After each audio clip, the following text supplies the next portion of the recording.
raise your hand if you're not positive where your ice scraper is. Oh, she stays in the car. Oh, she stays in the car. I'm actually surprised, Brian, because you're a native Mainer. I am. But usually there's a place it goes, and I take mine out simply because, and I've sent them pictures of this, what my car looks like because of my 5-year-old. Disaster. We cannot have another object in there. That's it has to come out. I sent it to Brian a minute, and Brian thought I had been in a car accident because it looked like you had rolled over. Yeah. Stuff was everywhere. Strewn all about. I said, nope, just a 5-year-old on a 2-hour drive. 36 in Portland right now, 37 in Bangor. Chilly day all day today. And it was windy, gusts of 35 to 40 miles an hour through much of the day. It's now just over down east in central Maine. Greenville coming in at 46. That anemometer has always been a little bit hot, in my opinion, but still a little bit breezy there. Winds will settle down through the rest of tonight. All right, here's our next storm system.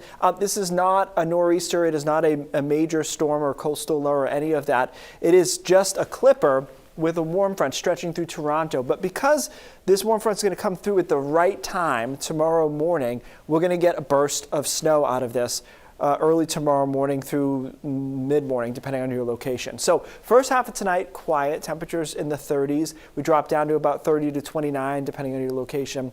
And then clouds come in from southwest to northeast. So our air mass is cold enough tomorrow morning, and here comes that warm front. These warm fronts are notorious for having a really good front end thump. So ahead of the front, there's some really good dynamics in the atmosphere here. Those will move in between 5 and 7 in the morning over southern Maine. So I think you'll wake up tomorrow morning, if you wake up, between 6 and 8 a.m. or something like that, and it will be snowing probably pretty hard, even to the coastline.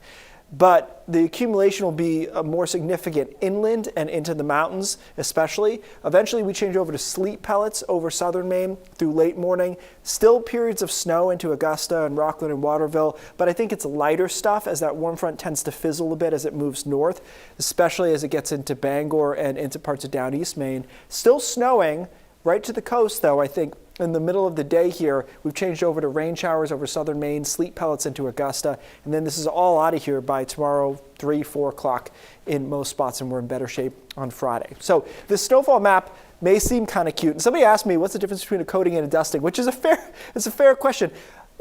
Coating is generally, in my opinion, assumed to be more. So I think of a coating as up to a ½ inch of accumulation, but it's under an inch. So we've got an inch in the light blue here. And I think in the light blue areas where it could accumulate on the roads a bit, or at least stick to the roads a bit, 1 to 3 inches into Freiburg and back through New Hampshire. Along the immediate coast, I do not think it will be on the roads, but it will probably accumulate on grass and decks and patio furniture and all that. Stays cool through the weekend, guys. Quiet, though. It will be a pretty nice weekend. And a lot of us that get a ½ inch or whatever, it'll be gone probably by tomorrow afternoon, but if not, it'll be gone on Friday. Saturday, Sunday both look decent to me, but again, 40-ish, not my age, temperature. Also your age. Also my age. That's also true, yeah. But I was going to say, don't skirt that one. Yeah, no shame. 40-ish, you guys had to hit it right on the nose. Yep. So tomorrow, just be aware, it's the first one of the season for some of us, southern Maine, so maybe a little bit of extra time just to deal with it. Find that brush, Brian. I know. I will be looking as soon as I get home. All right, Keith, thank you. Well, big